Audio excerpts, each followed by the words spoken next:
Waheshimiwa who probably dodged that bullet. I was about to say the same thing. They don't have that problem anymore. Yeah. These are men and women who've dominated the headlines for the last couple of years with their politics. They probably woke up on Tuesday believing all was going to be well, and this morning, many of them have conceded. Let's talk about them briefly. Moses Kuria vying for the gubernatorial seat in Kiambu on a CCK ticket. The outgoing Gatundu South Member of Parliament, he conceded. He was up against Senator Kimani Wamatangi, former Governor William Kabogo, independent candidate Patrick Jangol, amongst others. And he was one of the first, I believe, to concede, gentlemen. Really big names. Amos Kimunya, Majority Leader in the National Assembly. He's had a love-hate relationship with Kipipiri. He was once a legislator, then they voted him out. After that, he came back in 2017, and he was one of those who conceded. I think it was yesterday when he put out that particular message. So he holds the position of majority leader and, of course, a very key pillar in the Jubilee Party. Now, her story is very, very interesting. Naomi Shaban, she joined politics in 2002. Trevor, I don't know where you are in 2002. Let's not talk about that. One of the Coast Region's longest-serving legislators, served as an MP for 20 years after unseating the former MP Basil Criticos, and she also has conceded and actually sent out a message in some WhatsApp groups, and the media was able to pick that up and make that particular announcement that she will not be in the 13th Parliament. Kabando Akabando, a man who needs little or no introduction. He was facing off against various aspirants for the senatorial seat in Nyeri on a NARC Kenya party ticket. He also conceded in a very well-worded message on his social media platforms. And it's been an interesting time for him in politics. He was also beaten in Mokorowene back in 2017 and in Nyeri for the senatorial seat this time round. Okay, another group of giants who've fallen. Jeremiah Kioni, none less than the Secretary General of the Jubilee Party, and he was elected to represent Daragwa in the National Assembly, I think, way back in 2007. In 2013, you will remember him as the running mate to Musalia Mudavadi, I believe, then under UPDF ticket, and then he's been the Daragwa Member of Parliament, the Secretary General, a very vocal man who told Kenyans yesterday that he's left it. I think it's George Gachagua of the UDA party. Sospito Jamong, first governor of Busia County, previously served in the coalition government,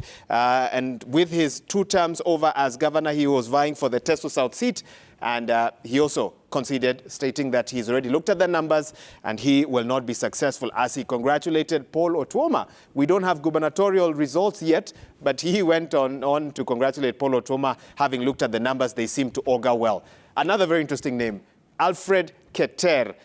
He vied in the party nominations for UD, and I believe he got the ticket, but something happened along the way and he jumped ship to independent, and he has been beaten to this ticket, to the Nandi Hills ticket. He was first elected to this cosmopolitan constituency in 2013 and even retained the seat in 2017 on a Jubilee ticket, but he will not be in the 13th Parliament. Let me also mention the first woman representative of Nyeri County, Priscilla Nyokabi, an advocate of high standing who was vying for the senatorial seat. She would have been up against Kabando Akabando, and just like him, she considered and said there is life beyond politics, and that was her message announcing that she has conceded. Of course, the other giants who have fallen, and as we continue to get those names, we will be sharing them with you. But as you rightly put it, Vicky, they don't have to think about CDF or no CDF.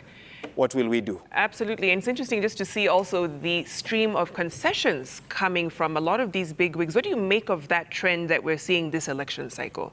Bad for lawyers. Yes, of course, that's the first thing. And for lawyers, what a lot of people culture evolving. It shows something very interesting. The moment there is confidence in the electoral process, it takes away that aspect of a fight and a sense of injustice. I strongly feel so. And as I keep saying, the winner of this election is Chebukati, in terms of telling you the results are here. You can choose to decide what to do, and people can follow through how they are transmitted and what have you. Number 2, I think, as you are mentioning the bigwigs, most fell by the sword of party wave. And that's what we were discussing. What can make someone be electable? Look at the UDA wave.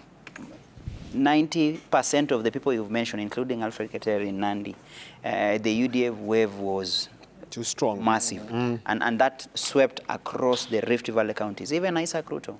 That is in Bomet. Right. So from, if you see Wasingishu, you have Mishra out, Chepkut, and the rest. So it's a complete sweep. You come to Central Kenya counties, more than anything, a sweep also happens.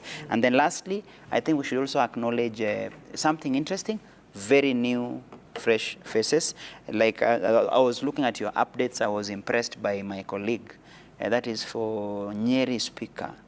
He's now, Kagushia. he's been John declared, Kagushia. John Kagushia is declared the incoming Mukurweini MP. I think he won by 25,000 against a TSP opponent. So it's, and that one under UDA. So the party affiliation becomes a plus. That's why in Nyeri, I think they were giving results showing right from, apart from Priscilla, you are showing a face for Priscilla Nyokafi, it is the entire county per se which has gone UDA. So Just go probably ahead, an Titus. addition as to why we are seeing a lot of giants falling. The other reason I think that can be ascribed to that is that there was a lot of protest votes, in that there are fellas who I think it is perceived they have overstayed in politics. Someone like Ojamong, he has served as a governor, he has had his beat, but he was trying to get back to leadership by imposing himself. In fact, he did not subject himself to the process. Would you say it's imposing himself? Would you say Kivutha Kibwana is imposing himself on the Makueni people? Martin Wambora is imposing himself on and the... that's why the electorate, and that's why the electorate protested, and that's why you see these people have been shown the door. Same thing with Shaban in Taita Taveta. He was floored by a young advocate. His name is Bwire. These are new faces. I think the other reason then, that's why I'm saying that voters were protesting. They were saying, enough is enough for you. You have served enough, your time, you need let's now try to someone vote. else.